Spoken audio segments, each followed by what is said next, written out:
मराठा आरक्षणासंदर्भात संपूर्ण मुंबईभर आंदोलन सुरू आहे। गेल्या काही दिवसांपासून या आंदोलनाची प्रचिती सरकारला आलेली होती। मात्र कालपासून ज्यावेळी मनोज जरांगे पाटील हे मुंबईत आलेले आहेत, आझाद मैदानात आलेले, त्यावेळपासून ह्या आंदोलनाची व्याप्ती आणखीन वाढलेली आहे। अनेक रस्ते बंद आहेत कारण की इतक्या मोठ्या प्रमाणात मराठा समाजातले लोक हे सध्या मुंबईमध्ये दाखल झालेले आहेत। या संदर्भात बातचीत करण्यासाठी आपल्याबरोबर जितेंद्र आव्हाड सर आहेत, राष्ट्रवादी काँग्रेसचे नेते। सर, आरक्षणासंदर्भात आपली भूमिका काय आहे? ओबीसीतून आरक्षण द्यावं नाही द्यावं अनेक मतमतांतर आहेत। सरकार बोलते ओबीसीतून आरक्षण देणं शक्य नाहीये। असं आहे की सरकारने ह्या भूमिका आधीच घ्यायला पाहिजे होत्या ना। एकनाथ शिंदेंनी काही वर्षांपूर्वी वाशीला गुलाल उधळला, ढोल ताशा बँड सगळं वाजलं बिजलं। मग त्याचं काय झालं? मग त्या आरक्षणाचं झालं काय नेमकं? त्यांनी कुठेतरी शपथ पण घेतली होती कुठल्या तरी गडावरती शिवाजी महाराजांची वगैरे। म्हणजे हे तुम्ही असं की समाजाची दिशाभूल करू नका। मायबाप सरकार आहे, समाज अस्वस्थ आहे। एकीकडे ओबीसी समाजाला अस्वस्थ करून ठेवलंय, दुसरीकडे मराठा समाजाला अस्वस्थ करून ठेवलंय। आणि सरकार हे सरकार आहे, पाणी बंद करून ठेवलंयत, जेवणाच्या टपऱ्या बंद करून ठेवल्यात। म्हणजे त्यांचे हाल कसे होतील हे पाहण्याचं काम हे सरकार करते। या सरकारलाही माहिती होतं की आंदोलन होणार आहे। आधीच का नाही चर्चा केली मनोज जरांगे पाटील साहेबांबरोबर? कुठलाही मार्ग हा चर्चेतनं निघतो। मोठी मोठी युद्ध ही चर्चेनंतर मिटलेली आहेत या जगामध्ये। पण आपण चर्चाच करी द्यायची नाही त्यांना। मुद्दामून तुम्ही मुंबईत आणलं, मुंबईत आणून त्यांची कोंडी करण्याचा प्रयत्न केला आणि मराठा समाजाला बदनाम करण्याचा कट रचला की मुंबई कोणामुळे बंद पडली? मराठ्यांमुळे। मुंबईत घाण कोणामुळे झाली? मराठ्यांमुळे। हे तुम्हाला करायचं होतं, तुम्हाला मराठा समाजाला बदनाम करायचं होतं। कशासाठी? का? मराठा समाजाने जे मोर्चे काढले ते या देशामधले आदर्श मोर्चे होते। 2-2, 3-3, 4-4 लाखाचे मोर्चे। एक दगड नाही पडला कधी त्या मोर्चांमधनं। मग असं का करायचं?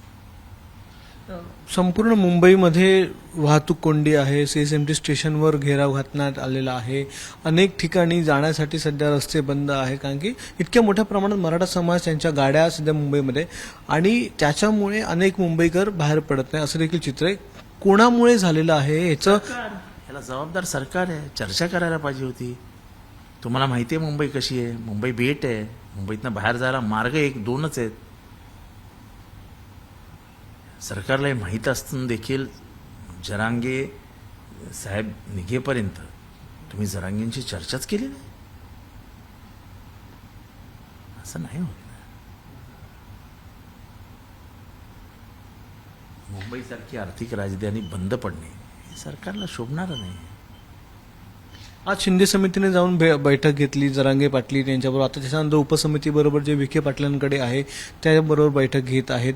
ह्या सगळ्या गोष्टी आधी झाल्या असत्या तर आजची ही वेळ आली असती। पण हे आधीच करायला पाहिजे होतं ना। हे सगळं आधीच करायला पाहिजे होतं। हे आत्ता कशाला?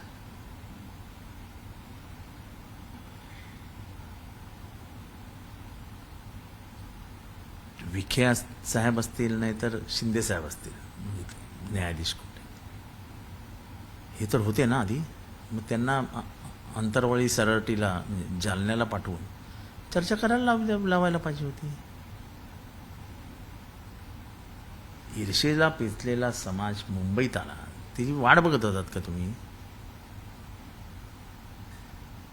मुंबईत आले की त्यांना आपण बदनाम करू, त्यांच्यामुळे मुंबई बंद पडली असे मुंबईकरांना सांगू, असं नसतं। ग्रामीण भागामध्ये प्रचंड अंतर्रोध आहे,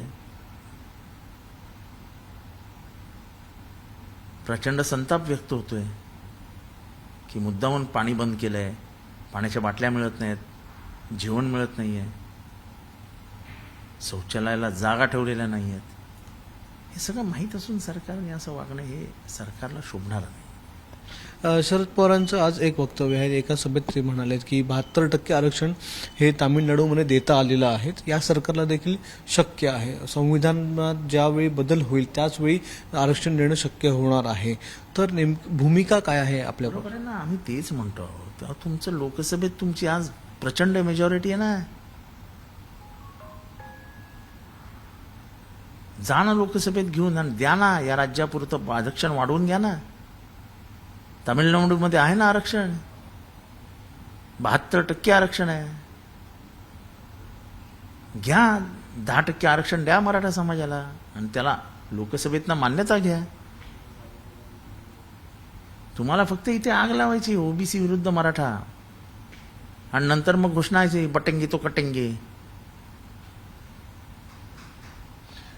आज एबीपी माझ्याच्या ऑफिसमध्ये देवेंद्र फडणवीस आले होते मुख्यमंत्री. ते असं म्हणतात की राजकारण चुलीत गेलं, समाजामध्ये आम्हाला तेढ आणायची नाहीये, जे काही शक्य आहे ते आम्ही अजून ऑलरेडी करून झालेलो आहोत.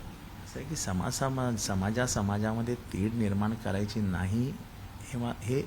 हे तर महाराष्ट्रामधल्या राजकारणात असलेल्या आणि नसलेल्या प्रत्येक माणसाला वाटतं की भांडण होऊ नये, दोन समाजामध्ये कुठेही भांडण होऊ नये. पण ते होणार आहे ना, झालंय ना. लोक घालतायत ना एक दुसऱ्याला शिवाय, गावागावामध्ये दुफळ्या पडल्या ना. आणि हे आम्ही आज बोलत नाही, जेव्हा ही सुरुवात झाली तेव्हापासून बोलतोय की कशाला करताय. 12 बलुतेदार ज्याला म्हणतात, त्या 12 बलुतेदारांच्या गावामध्ये सगळे बलुतेदार इथे तिथे तिथे तिथे कशासाठी, का? एका छत्राखाली ठेवण्याचं काम सरकारने करायचं असतं. म्हणून तर मायबाप सरकार म्हणतो ना आपण. आज राज ठाकरे आले होते ठाण्यामध्ये. राज ठाकरेंचं असं म्हणणं आहे की आम्ही जेव्हा त्यांना प्रश्न विचारला की आंदोलन सुरू आहे या संदर्भात, त्यांनी असं म्हटलं की तुम्ही एकनाथ शिंदेंना विचारा. त्यांनी आम्ही परत विचारलं की आंदोलन सुरू आहे, त्यांना मिळत नाही काही, सरकारने आश्वासन दिलं होतं. त्यांनी परत तेच उत्तर दिलं की तुम्ही एकनाथ शिंदेना या संदर्भात प्रश्न विचारा, त्यांच्याकडे या संदर्भातली सगळी उत्तरं आहेत. आपण देखील थोड्या वेळापूर्वी एकनाथ शिंदेंचं नाव घेतलं. नेमकं काय असं की नेमकं हेच आहे ना की पहिला गुलाल कोणी उधळला. आणि राज ठाकरे जेव्हा बोलतात तेव्हा राज ठाकरे आहेत ते माहिती असल्याशिवाय काही बोलत नाहीत. त्यांच्याकडे तरी माहिती असण्याची शक्यता आहेच. म्हणजे जे मी बोलू शकत नाही ते राज ठाकरे नेहमी बोलतात. आणि मी नेहमीच म्हणतो की काही गोष्टी ठाकरेंच्या तोंडातनंच ऐकायला मजा येते. एक शेवटचा प्रश्न विचारतो. भाजपचे आमदार आहे संजय केणेकर, ते म्हणतात की मनोज जरांगे पाटील हे शरद पवारांचे सुसाईड बॉम्बर आहेत. अनेक विरोधी पक्षनेत्यातले काही म्हणजे जे सरकारमधले लोक आहेत ते देखील अजूनही शरद पवारांवर आरोप करतात की हे शरद पवारांनी सुरू केलेलं आहे. 90 सालापासूनचे जे काय राजकारण बघतोय, शरद पवारांचं नाव घेत नाही तोपर्यंत कित्येक नेत्यांच्या राजकारणाची सुरुवातच होत नाही. मोठ्या मोठ्या नेत्यांच्या राजकारणाला गती द्यायची असेल की त्यांना शरद पवारांवरती टीका करावीच लागते. ह्याच्यात शरद पवारांचा काय संबंध काय? आमच्या पक्षाची भूमिका आहे मराठा समाजाला आरक्षण मिळालंच पाहिजे, आग्रही भूमिका आहे. आणि ती विधानसभेत आणि लोकसभेत, विधानसभेत मी अनेक वेळा मांडली आहे, जयंत पाटील साहेबांनी अनेक वेळा मांडली, लोकसभेत मांडली गेली आहे. अजून काय करायचं, ही आमची भूमिका आहे. सरकारने ताबडतोब जाऊन बोलायला पाहिजे आणि मुंबई मोकळी करायला. सरकारने विचका करून टाकलाय, सरकारने सगळ्यालाच उशीर केलाय आणि हा मुद्दामून केलाय मराठा समाजाला अडचणीत आणून. हा त्यांचा नेहमीचा प्लॅन असतो. प्रत्येक राज्यामधल्या मोठ्या समाजाला डिस्टर्ब करायचं, जेणेकरून छोटा समाज घाबरेल आणि छोटा समाज आपल्याबरोबर येईल. हा त्यांचा राजकीय डावपेच आहे. आणि त्या राजकीय डावपेचा पायी आज महाराष्ट्रामध्ये आग लागणार आहे. आणि उद्या आग जर पेटली तर त्याला जबाबदार सरकारच. धन्यवाद सर आमच्याशी बातचीत केल्याबद्दल. तर सध्या जो काही संघर्ष सुरू आहे, मुंबई बंद सध्या आहे, या सगळ्याच्या मागे सरकार आहे. आणि सरकारने जर वेळीच पावलं उचलली असती आजची परिस्थिती झाली नसती, असं मत जितेंद्र आव्हाड यांनी व्यक्त केलेलं आहे. कॅमेरामन विनयसह अक्षय भाटकर, एबीपी माझा, ठाणे. एबीपी माझा, उघडा डोळे बघा नीट.